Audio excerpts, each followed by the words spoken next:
Ya bapak-bapak cuma 2 orang ya. Jadi aku bilangnya sama ibu-ibu. Kita akan mulai. Sama 2 orang kamu. Kita mau mulai ibadah kita. Kita berdoa.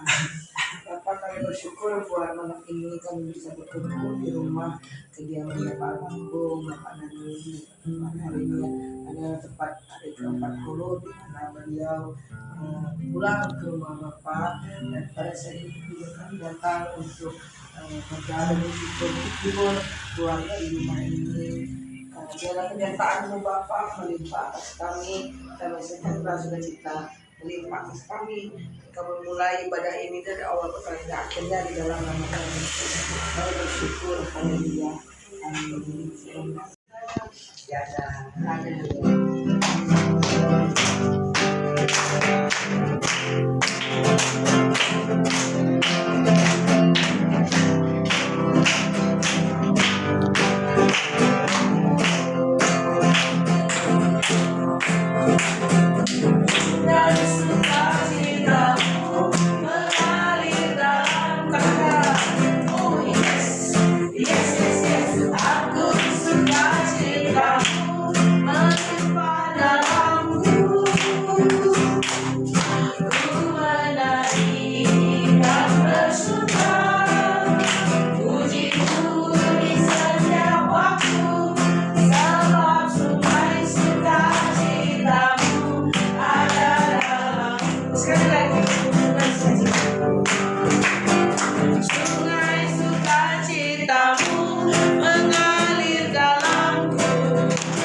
bangga punya Allah yang seperti Engkau.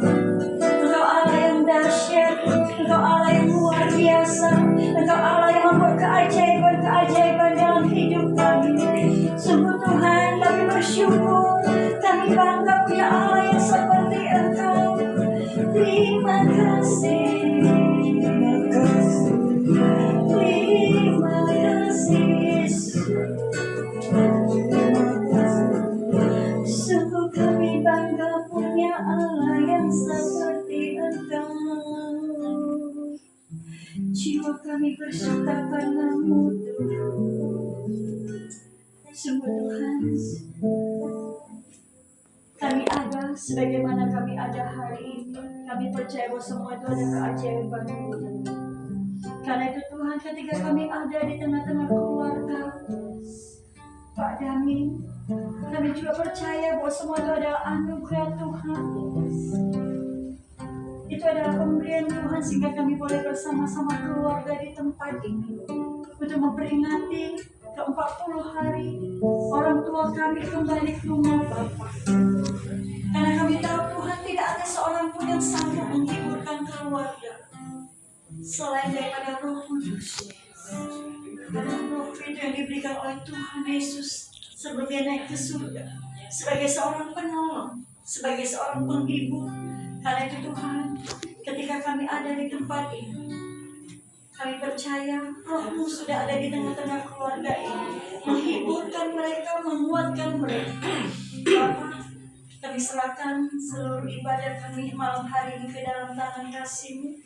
Kami bersyukur seberapapun banyak kami ada di tempat ini, sesuai firman Tuhan berkata, di mana 2-3 orang bersepakat, Engkau ada di tengah-tengah kami.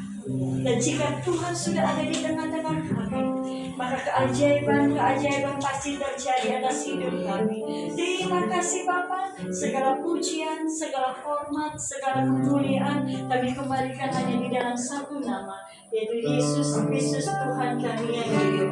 Haleluya, amin. Kitab 1 Tesalonika pasal yang keempat, saya bacakan mulai dari ayat 13. Selanjutnya kami tidak mau, saudara-saudara, bahwa kamu tidak mengetahui tentang mereka yang meninggal, supaya kamu jangan berduka cita seperti orang-orang lain yang tidak mempunyai pengharapan.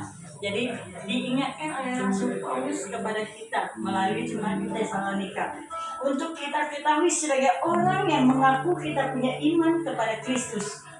Kita harus tahu bagaimana seseorang yang meninggal di dalam Tuhan. Dikatakan apa? Sekali lagi saya bacakan. Selanjutnya kami tidak mau, saudara-saudara, bahwa kamu tidak mengetahui tentang mereka yang meninggal, supaya kamu jangan berduka cita seperti orang-orang lain yang tidak mempunyai pengharapan.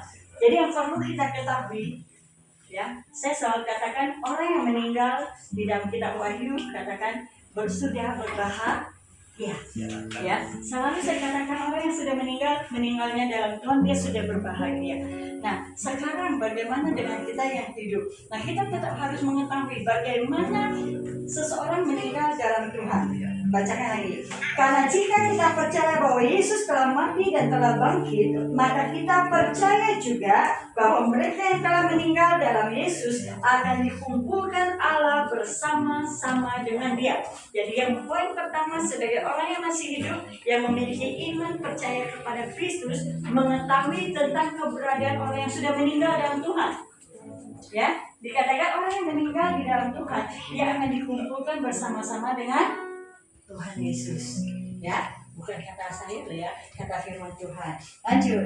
Ini kami katakan kepadamu dengan firman Tuhan, kita yang masih hidup, yang masih tinggal sampai kedatangan Tuhan, sekali-kali tidak akan mendahului mereka yang telah meninggal. Ya, jadi ingat, kita yang masih hidup sampai kedatangan Tuhan Yesus yang kedua kali tidak akan pernah mendahului mereka yang mati terlebih dahulu. Nah, ayat berikutnya, sebab pada waktu tanda diberi, yaitu pada waktu penghulu malaikat berseru dan sangkakala Allah berbunyi, maka Tuhan sendiri akan turun dari surga, dan mereka yang mati dalam Kristus akan lebih dahulu dibangkitkan. Jadi poin pertama kita sebagai orang yang memiliki iman kepada Kristus mengetahui bagaimana seseorang meninggal dalam Tuhan. Pertama, dia sudah dikumpulkan bersama-sama dengan Bapa. Yang kedua, dia yang meninggal itu akan terlebih dahulu dibangkitkan ketika kedatangan Tuhan Yesus yang kedua kali. Nah, sesudah itu kita yang hidup yang masih tinggal akan diangkat bersama-sama dengan mereka dalam awan menyongsong Tuhan di angkasa. Demikianlah kita akan selama-lamanya bersama dengan Tuhan. Jadi yang perlu kita ketahui, baik keluarga maupun kita yang ada di tempat ini, sekali-kali kita tidak pernah akan mendahului mereka yang mati-matinya dalam Tuhan. Pada saat kedatangan Tuhan Yesus, kalau pada saat kedatangan Tuhan Yesus kita masih kedapatan dalam kondisi seperti demikian, maka kita tidak akan pernah bersama-sama dibangkitkan. Karena yang dibangkitkan dulu adalah mereka yang meninggal terlebih dahulu. Tetapi ketika kedatangan Tuhan Yesus yang kedua kali, kita pun sudah meninggal seperti Pak Damin, maka kita sama-sama dengan Pak Damin dibangkitkan. Ya. Jadi yang hidup tidak akan pernah mendahului yang mati untuk kebangkitan. Ya. Oleh karena itu firman Tuhan katakan, karena itu hiburkanlah seorang akan yang lain dengan perkataan-perkataan demikian. Jadi apa yang perlu dihiburkan? Kembali ke ayat pertama, dikatakan ada pengharapan. Ayo, ya, keluarga yang masih tinggal, yang masih ada, jangan pernah melepaskan iman percaya kepada Kristus. Karena satu saat kita akan dikumpulkan bersama-sama dengan orang yang kita kasihi. Ya, maka dikatakan apa? Supaya kita jangan seperti orang yang tidak punya pengharapan. Ya, kan sebagian orang memiliki ketika orang sudah meninggal udah nggak ada punya harapan lagi. Ya, kabur. Tapi kalau kita yang percaya kepada Kristus, ingat satu saat kita akan dikumpulkan bersama-sama kembali dengan satu catatan, kalau kita bertekun sampai akhir. Ya. Jadi kalau kita bertekun iman percaya kita kepada Kristus, satu hari ketika Tuhan Yesus datang kedua kali, kita akan diangkat bersama-sama. Yang jelas kalau kita masih tinggal dalam kondisi sekarang masih hidup, berarti kita tidak pernah mendahului mereka yang meninggal. Ya, nah yang meninggal terlebih dahulu dibangkitkan, setelah itu baru kita diubahkan menjadi tubuh kemuliaan. Jadi bagaimana sikap kita sebagai orang yang masih hidup sampai saat ini? Pertama, pengharapan kepada Kristus tetap harus ada di dalam setiap kita, amin. Ya. Yang kedua, tetap bertekun iman kita kepada Kristus. Karena hari-hari ini banyak hal bisa menggeser iman kita.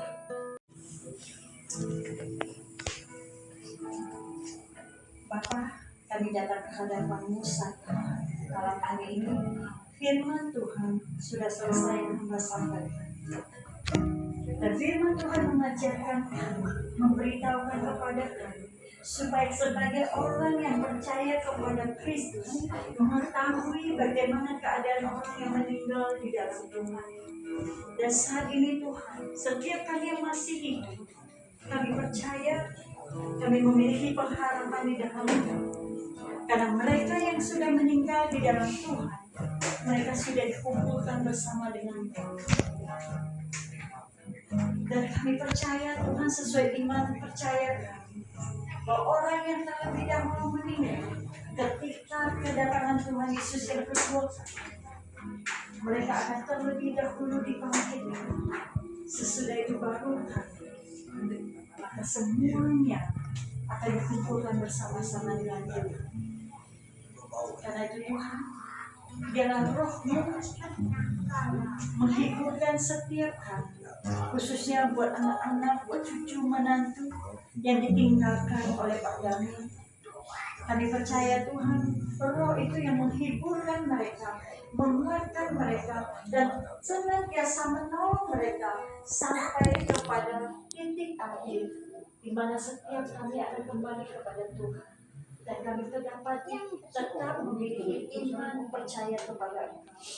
Keadaan boleh berubah, cuaca boleh berubah, hal apapun boleh berubah, tetapi iman kami tidak pernah berubah. Iman kami tetap kepada Kristus, sebab Engkaulah Tuhan dan Juru Selamat hidup kami.